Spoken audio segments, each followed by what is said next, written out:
Good morning. तो यहाँ पे हम इलेक्ट्रिक फील्ड, ये जैसे हम ये सारे क्वेश्चन है, ये सारे एम्स के क्वेश्चन, अभी तक हमने सीबीएसई और आईआईटी के आए हुए क्वेश्चन सारे करवा दिए। अब जो मेडिकल से रिलेटेड दो या तीन जितना भी होगा स्पेशल वीडियो, जितना मैंने पढ़ा उससे जितने भी एग्जाम में अब तक आ चुके हैं वो सारे क्वेश्चन हम पता करेंगे। तो यहाँ पे है 4 charges are arranged at the corner of square. ये 3Q है जिसको पोजीशन 1 दिया गया, प्लस Q चार्ज है, this is plus 4Q charge जो कि सेकेंड पोजीशन पे है, plus 2Q charge fourth position पे, ये जो plus Q charge third position पे है। तो यहाँ पे देखिए ये प्लस Q चार्ज है, तो इसके कारण इलेक्ट्रिक फील्ड इधर होगा कहीं, तो हम एक अलग से डायरेक्शन बना लेते हैं, एक अलग से इस तरीके से बड़ा सा स्क्वायर बना दिए। ये हमारा पोजीशन 4 है, this is position 3, this is position 1 और ये पोजीशन क्या है 2 है। ये हमारा सेंटर है मान लिया। तो यहाँ पे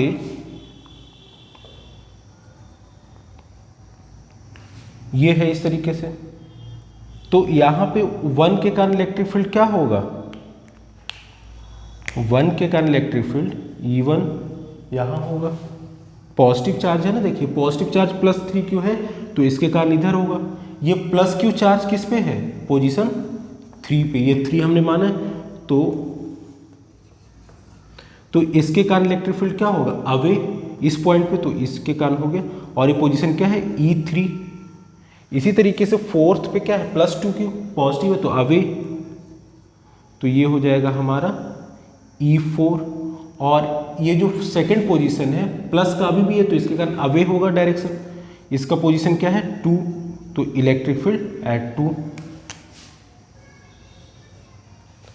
अब यहाँ देखिए इलेक्ट्रिक फील्ड का जो फॉर्मूला होता है वो क्या होता है, KQ अपॉन R स्क्वायर, ये फॉर्मूला होता है हमारा। तो ये KQ अपॉन R स्क्वायर जो फॉर्मूला होता है, इस KQ अपॉन R स्क्वायर में हम यहाँ पे किसके, देखिए डिस्टेंस, ये डिस्टेंस और ये डिस्टेंस, ये डिस्टेंस ये डिस्टेंस सब सेम है, तो वेरी क्या कर रहा है, केवल अमाउंट ऑफ चार्ज। तो इसका मतलब यहाँ से हो गया कि E is directly proportional to Q। तो जितना चार्ज ज़्यादा होगा इलेक्ट्रिक फील्ड की वैल्यू भी क्या होगी उतनी ज़्यादा होगी। तो यहाँ पे इलेक्ट्रिक फील्ड देखिए E4, तो इसमें E3 और E1 की बात करते हैं, तो E3 मतलब पोजीशन 3 पे इलेक्ट्रिक फील्ड Q है और E1 पे क्या है प्लस 3Q, यानी कि E1 is greater than E3, ये हो गया। इसी तरीके से हम E4 और E2 में देखते हैं, तो E4 जो है 2Q है और E2 जो है हमारा मतलब सेकेंड पोजीशन पे 4Q, यानी कि E2 is greater than E4। ये समझ में आ गया। E2 जो होगा, E2 मतलब electric field due to position 2, इसके कारण क्या 4Q है, तो मैंने बोला electric field is directly proportional to Q, तो यानी कि E2 जो होगा ये कौन सा पोजीशन 4 से बड़ा होगा। तो अब यहाँ पे क्या हो जाएगा समझिएगा,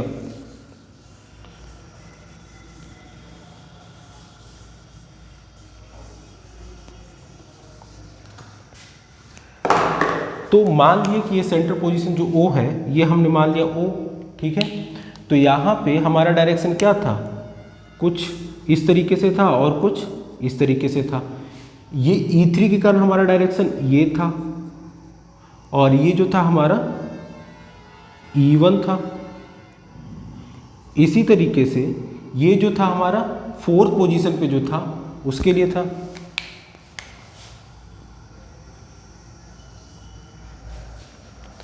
ये फोर्थ पोजीशन में जो 2Q रखा था उसके कारण इलेक्ट्रिक फील्ड इधर होगा, तो दिस वाज E4।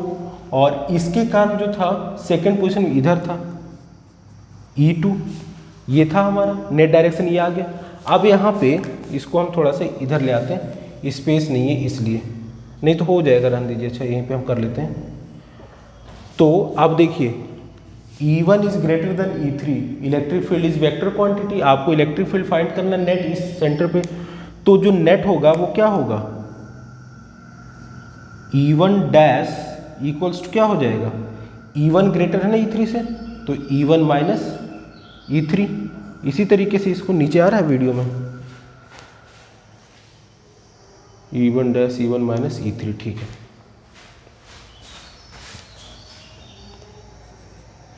इसी तरीके से ये इसको थोड़ा और ऊपर रख देते हैं, ये डायरेक्शन जो था हमारा E2 का था, ठीक है। तो ये देखिए यहाँ पे E2 is greater than E4, E2 E4 से कितना ज़्यादा होगा, ये हमारा E2 dash equals to E2 minus E4, ये हो गया। यानी कि हमें इस पॉइंट पे डायरेक्शन क्या हो जाएगा, ये इधर और ये इधर। अब हम यहाँ पे इसको डिलीट करते हैं,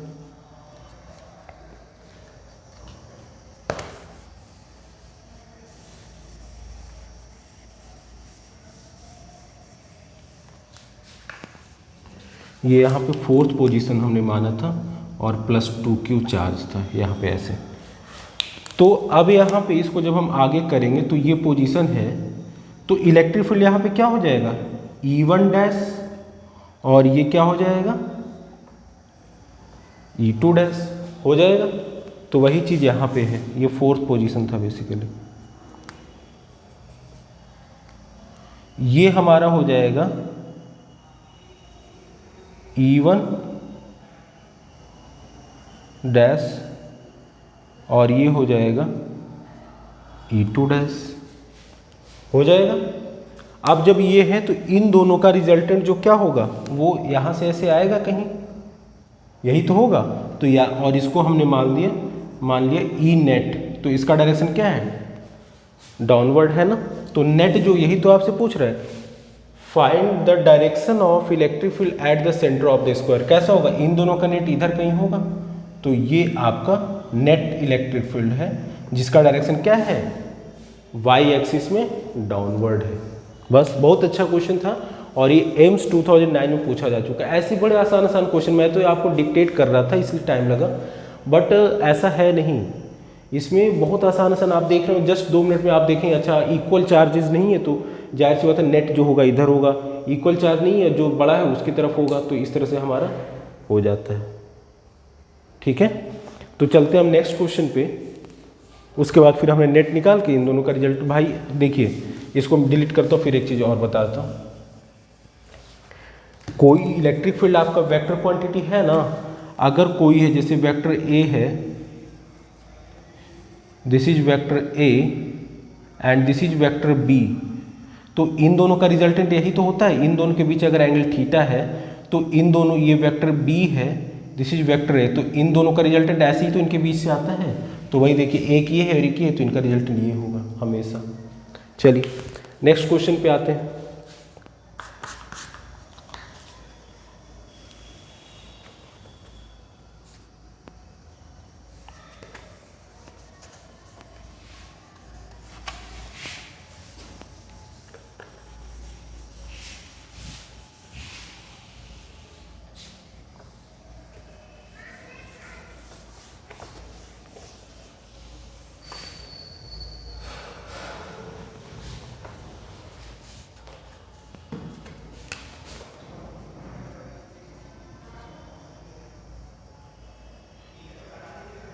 अब ये जैसे क्वेश्चन है, a charge is located at the centre of a cube. ये बेसिकली क्या है, this is cube like this,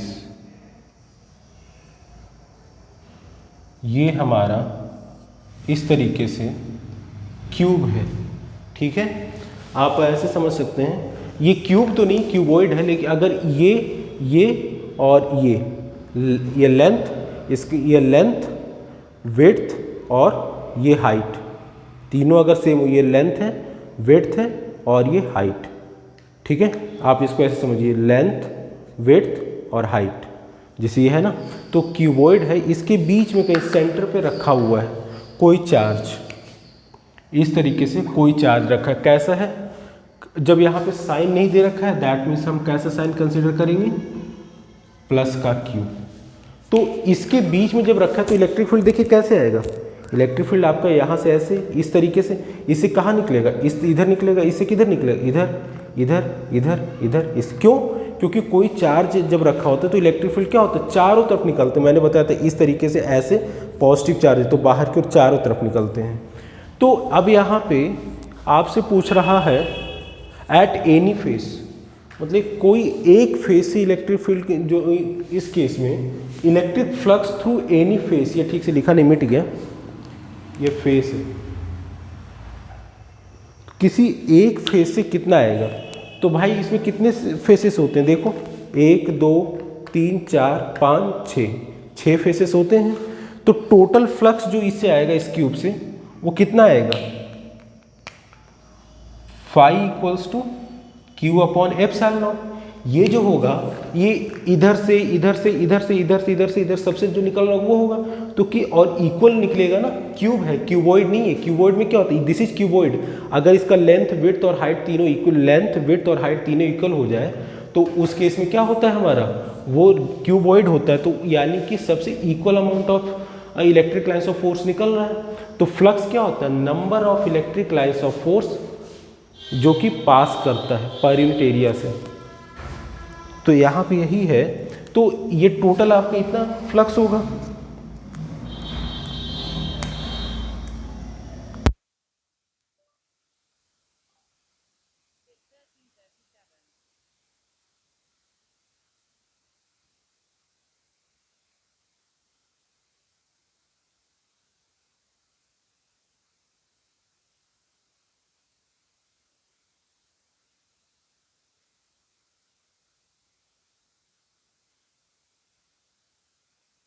चीज़ क्या हुआ कि ये हमारा जो है एक्चुअली बीच में साउंड म्यूट करता है जब साउंड बैकग्राउंड में आने लगता है नॉइस। तो यहाँ पे एक से अगर इतना निकलता है तो ये पूरे ये जो अमाउंट ऑफ फ्लक्स है ये सबसे निकल रहा है पूरे से, तो किसी एक से कितने निकलेगा, डिवाइड बाय 6, ये चीज़ है। तो आपके आंसर में जो दे रखा है उसमें क्या है कि इसमें थोड़ा सा कंफ्यूज करने के लिए आपको 4 पाई से मल्टीप्लाई कर देंगे दोनों को, तो ये आ जाएगा 4 pi q upon 4 pi epsilon not into 6। ये 4 पाई से ऊपर नहीं, तो आंसर आपका जो बुक में दिया गया है आपके एग्जामिनेशन में जो क्वेश्चन आया था उसमें आपको इस फॉर्म में था, कुछ नहीं 4 पाई से ऊपर नीचे मल्टीप्लाई कर देना था। लड़के यहाँ तक बच्चे स्टूडेंट्स तो पहुँच जाते, लेकिन इसके बाद कहते आंसर तो आ ही नहीं, तो 4 पाई से ऊपर नीचे मल्टीप्लाई कर दिया गया। चलते हैं नेक्स्ट क्वेश्चन की ओर। अच्छा क्वेश्चन था, फ्लक्स लॉ ये गॉस थ्योरम पूरा पढ़ा दिया, देखिए कितना आसान है, कुछ भी नहीं है। तो आप याद रखिए कि आप अगर कोई भी स्टेट में या फिर मेडिकल का, नीट का, एम्स का कर रहे हैं तो आप अपने बेसिक कॉन्सेप्ट्स पे फोकस कीजिए। बेसिक कॉन्सेप्ट्स जो होंगे वो बहुत इंपॉर्टेंट है किसी भी मेडिकल का, चाहे नीट हो चाहे कोई हो। देखिए इवन आईआईटी में जो होता है आपको बेसिक आना चाहिए।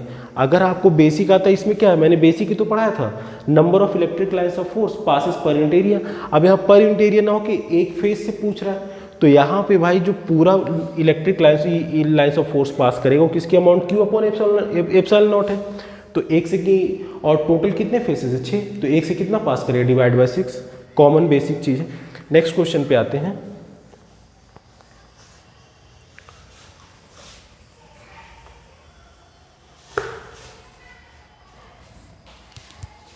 अब यहाँ पे देखिए आपसे कह रहा है कोई डायपोल है, कोई डायपोल है जो कि किसी नॉन यूनिफॉर्म इलेक्ट्रिक फील्ड में है, तो उस केस में वो क्या एक्सपीरियंस करेगा। जो ऑप्शन है मैंने हटा दिया क्योंकि स्पेस नहीं था। तो यहाँ पे देखिए ये मान लीजिए आपका this is dipole, this is minus Q, this is plus Q, ये है। हमने आपको पढ़ाया था कि अगर ये डायपोल जो यूनिफॉर्म इलेक्ट्रिक फील्ड में रखा जाता है तो टॉर्क का फॉर्मूला क्या होता है, पी क्रॉस ई। तो यहाँ पे क्या होता है, उस केस में अगर यूनिफॉर्म इलेक्ट्रिक फील्ड में रखा जाता है तो क्या होता है, इस पे केवल टॉर्क लगता है। वो टॉर्क क्यों, क्योंकि हर जगह पे इलेक्ट्रिक फील्ड यूनिफॉर्म में रखा जाता है, तो हर जगह पे इलेक्ट्रिक फील्ड क्या होगा, सेम होगा। सेम होगा मतलब कि इस पे जो फोर्स लगेगा क्यू ई, ये चार्ज है और इलेक्ट्रिक फील्ड अगर इस डायरेक्शन में यूनिफॉर्म है तो क्या होगा, इस पे इधर की ओर लगेगा और इस पे इधर की ओर क्या लगेगा, force. F equals to q into E. ये कब होगा, जब हमारा इलेक्ट्रिक फील्ड यूनिफॉर्म होगा, तो ये घूम के क्या होगा, इलेक्ट्रिक फील्ड के डायरेक्शन में आ जाएगा। ये हमारा इस डायरेक्शन में आ जाएगा माइनस क्यू प्लस क्यू। लेकिन अब यहाँ पे ये कह रहा है इलेक्ट्रिक फील्ड की वैल्यू नॉन यूनिफॉर्म, मतलब कि हर प्लेस पे इसकी वैल्यू चेंज हो रही है। तो जब भी इलेक्ट्रिक फील्ड की वैल्यू चेंज होती है तो हम उसको लिख देते हैं E of R, that means electric field with respect to distance. तो यहाँ पे वही चीज है, ये हमारा यूनिफॉर्म ना हो कि नॉन यूनिफॉर्म है। जब यूनिफॉर्म था तो देखिए इस पॉइंट के अलॉन्ग ये मान लीजिए इस तरीके से था, अब इस पे इधर की और इस पे इधर, तो ये घूम के ऐसे हो गई, ये यहाँ से ऐसे घूम रही थी, तो ये एक फिक्स्ड एक्सिस का अबाउट, ये एक फिक्स्ड एक्सिस का अबाउट इस तरह से रोटेट कर रहे थे ना, मतलब टॉर्क लग रहा था। अब यहाँ पे इलेक्ट्रिक फील्ड जो है, अब क्या किया गया सेकंड केस में, वो मैंने पढ़ाया था, लेकिन यहाँ पे क्वेश्चन आ गया है कि नॉन यूनिफॉर्म है, तो उसके लिए मैंने 2 लाइन बताए थे कि अगर इलेक्ट्रिक फील्ड नॉन यूनिफॉर्म मतलब कि इलेक्ट्रिक फील्ड की वैल्यू चेंज हो रही है, तो जब चेंज हो रही है तो हमारा डायपोल जो है इस तरीके से है, तो इलेक्ट्रिक फील्ड हमारा डायरेक्शन इधर अभी भी है, लेकिन ये क्या है, ई मतलब कि इलेक्ट्रिक फील्ड की ये आर है, आर डिस्प्लेसमेंट। जैसे जैसे आप इलेक्ट्रिक फील्ड ये पोजीशन चेंज कर रहे हो, इलेक्ट्रिक फील्ड की वैल्यू चेंज हो रही है, इसका मतलब ये नॉन यूनिफॉर्म है। तो अगर ये नॉन यूनिफॉर्म होगा तो उस केस में फोर्स तो इस पे इधर लगेगा ही, लेकिन साथ में क्या होगा, ये टॉर्क तो लगेगा ही, लेकिन साथ में फोर्स भी लगेगा। ये ऐसे तो घूमेगा लेकिन साथ में इधर भी जाएगा या फिर इधर जाएगा ना, क्योंकि यहाँ पे अब ई को, ये देखिए पहला केस जो था जब सेम था तो फोर्स क्यू ई और क्यू ई दोनों सेम थे, बस इस डायरेक्शन अपोजिट था, तो इस कारण ऐसे घूम रहे थे। लेकिन अब क्या होगा, इस फोर्स और इस फोर्स में डिफरेंस होगा, तो जिधर फोर्स ज़्यादा होगा उधर की ओर क्या करेगा, शिफ्ट करेगा, यानी कि मूव करेगा। तो ये हमारा इस तरीके से ऐसे पहले हो रहा था, अब क्या होगा, ऐसे इस तरीके से मूव करते, यानी कि रोटेट भी करेगा और साथ में डिस्टेंस, अगर इधर फोर्स ज़्यादा लग रहा है तो नेट फोर्स, मान लीजिए कोई ऑब्जेक्ट है, इस पे 5 न्यूटन फोर्स लग रहा है, इस पे 3 न्यूटन फोर्स लग रहा है, कोई बंदा, एक ऑब्जेक्ट है बॉल है, एक कोई रस्सी है, एक बंदा 3 न्यूटन से इधर खींच रहा है, 5 न्यूटन से इधर खींच रहा है, तो रस्सी की ये जो है ये ऑब्जेक्ट किधर जाएगा, इधर की ओर जाएगा, कितने से, 2 न्यूटन से, 5 - 3। तो वही चीज़ है यहाँ पे आपका, हमने मान ली कि प्लस क्यू फोर्स है माइनस क्यू फोर्स है, लेकिन ये कैसा है, डिफरेंट है, ई ऑफ आर है, यानी कि हो सकता है मान ली अगर ये बड़ा है तो जितने दिस माइनस दिस कुछ नेट वैल्यू होगा, उस नेट वैल्यू से क्या होगा, ये हमारा इधर की ओर शिफ्ट होगा, साथ में टॉर्क भी लगता जाएगा, तो ये हमारा इस तरीके से ऐसे मूव करता जाएगा। कब, जब हमारा नॉन यूनिफॉर्म इलेक्ट्रिक फील्ड होगा। अच्छा, अब नेक्स्ट है जैसे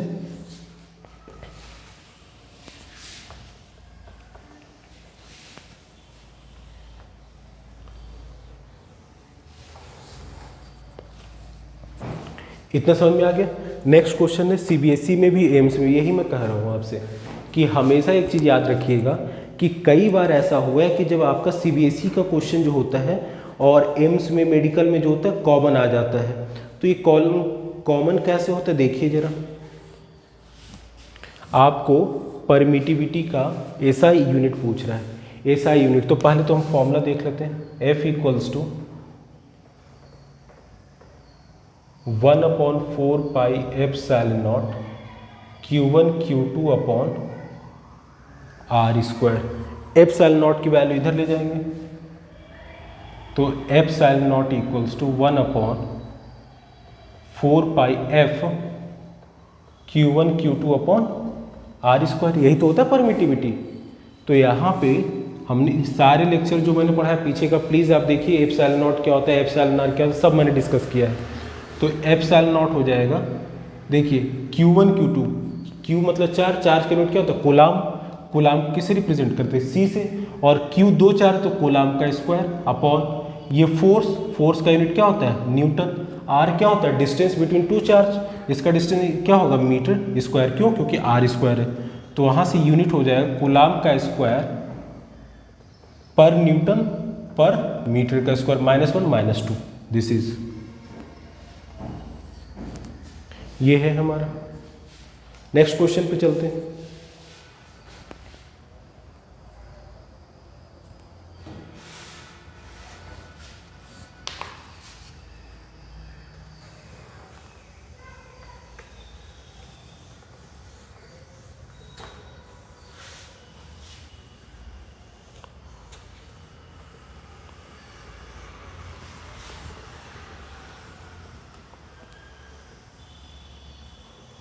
अब हम आते हैं सेकंड क्वेश्चन पे। ये एम्स में ये भी पूछा, आज सारे जो हम पढ़ेंगे सब मेडिकल और एम्स के क्वेश्चन पढ़ेंगे। तो 3 charges placed at the vertices of equilateral triangle, ठीक है भाई, ये हमारा कुछ इस तरीके से, इसीलिए मैंने डायग्राम इसी का साइड में लिख रखा था। ये आपका बेसिकली इस तरीके से चार्ज है, यहाँ पे लिख देता हूँ, और ये इक्विलैटरल ट्रायंगल है A B C. This is A, this is B, this is C. इस पे है प्लस क्यू, इस पे है minus Q, and this is again plus Q. तो आपसे ये सारी चीज़ें हो गई, अब इसको डिलीट करते, मिटा देते हैं। क्वेश्चन है 3 charges placed at the vertices of equilateral triangle of side A. इसका साइड क्या है? ए है। The force experience by the placed experience, just question में कुछ मिसिंग है, मैं देख के बता रहा हूँ।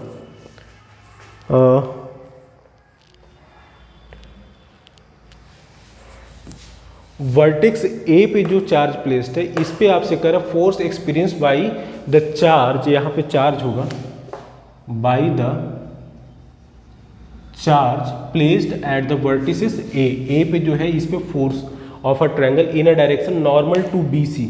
ये हमारा बी सी, ये बी है और दिस इज सी, ये बी सी हुआ, इसका नॉर्मल क्या होगा? ये होगा या फिर ये होगा। तो आपसे पूछ रहा कि इस डायरेक्शन में वर्टिसेस, जो वर्टेक्स ए है, इस पे फोर्स कैसा लग रहा है, मतलब कि क्वांटिटी कितनी है। तो चलिए देखते हैं।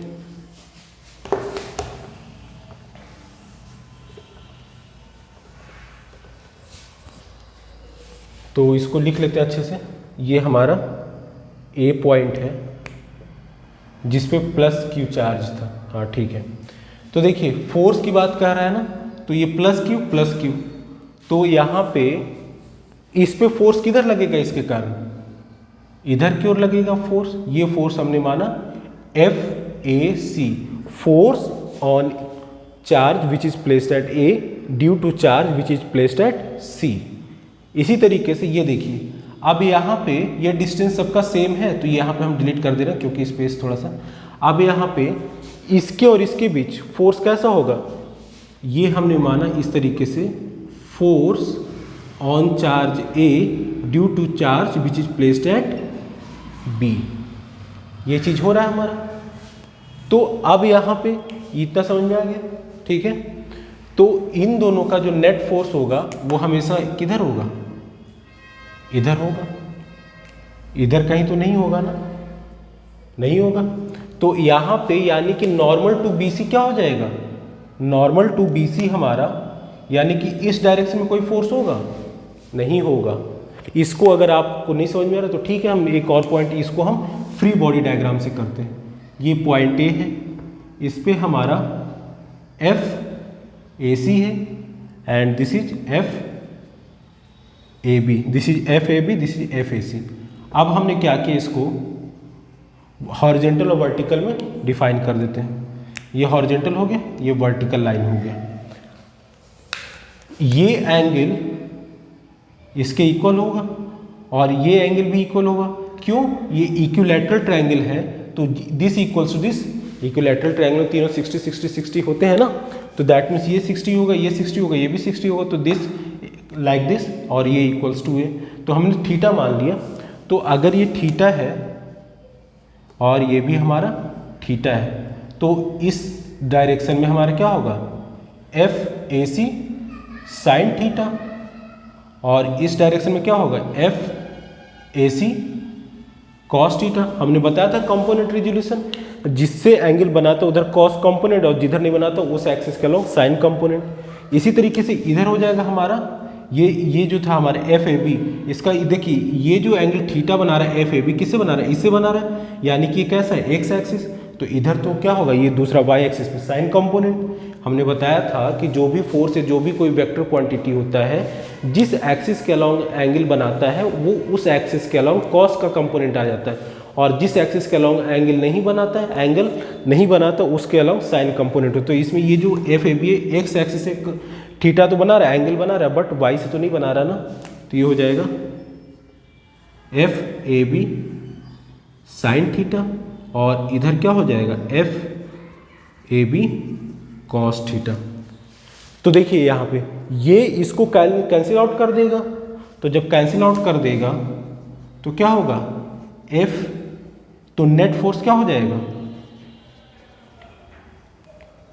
नेट फोर्स क्या हो जाएगा F A C cos theta plus F A B cos theta. ये हो जाएगा।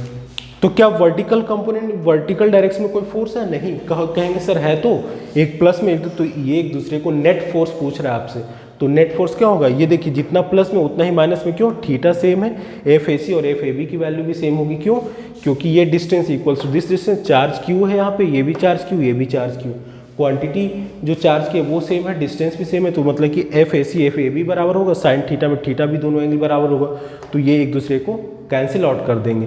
दैट मीन्स कि net force perpendicular to BC, this is point B, this is point C, net force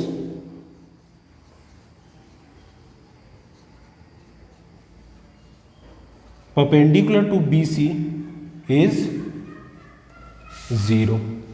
ठीक है, काफी अच्छा क्वेश्चन था। इतना देखिए मुझे डिक्टेट करने में इतना टाइम लग रहा है, बट ये एक्चुअली है नहीं, जब आप सीख जाएंगे प्रैक्टिस करेंगे ना तो आपको 2 सेकंड 1 मिनट में सॉल्व हो जाएगा कि नेट फोर्स वर्टिकल डायरेक्शन कितना है, ये इसको कैंसिल आउट कर रहा है, इसका डायरेक्शन अप है और इसका डायरेक्शन डाउन है, एफ ए सी और एफ ए बी जो है वो भी हमारा मैग्नीट्यूड में इक्वल है, साइन थीटा भी इक्वल है, तो एक दूसरे को कैंसिल आउट करेंगे, मतलब कि नेट फोर्स जो होगा perpendicular to B C, this is B this is C, इसके क्या होगा 0 हो जाएगा, तो नेट फोर्स किधर होगा हॉरिजॉन्टल डायरेक्शन में, मतलब कि पैरेलल टू बी सी। देखिए ये इधर है और ये बी सी है, तो पैरेलल टू बी सी होगा ना, perpendicular to direction, perpendicular to BC क्या हो जाएगा 0 फोर्स हो जाएगा।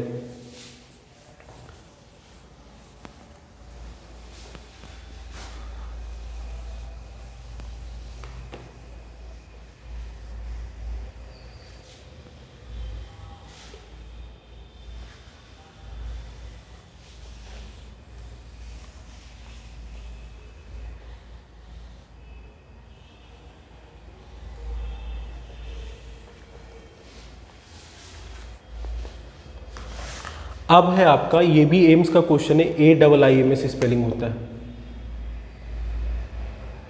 इसमें है two charge sphere separated at a distance D exert a force F। तो जब भी आपको मैंने बताया था कि अगर जैसे कोई फोर्स है वो आपको वैक्यूम में दे रखा है और वैक्यूम में दे रखा है, अगर आपको किसी और मीडियम में निकालना है तो उस केस में हम क्या करते हैं, सिंपल जो एयर या फिर वैक्यूम में जो फोर्स होता है उसको हम वैल्यू से डिवाइड कर किसके, डाइलेक्ट्रिक कांस्टेंट, या फिर उसके सॉरी उसकी जो एरिया में जो मतलब कि मीडियम है उस मीडियम में जो कांस्टेंट होगा उससे हम क्या करेंगे, डिवाइड कर देंगे।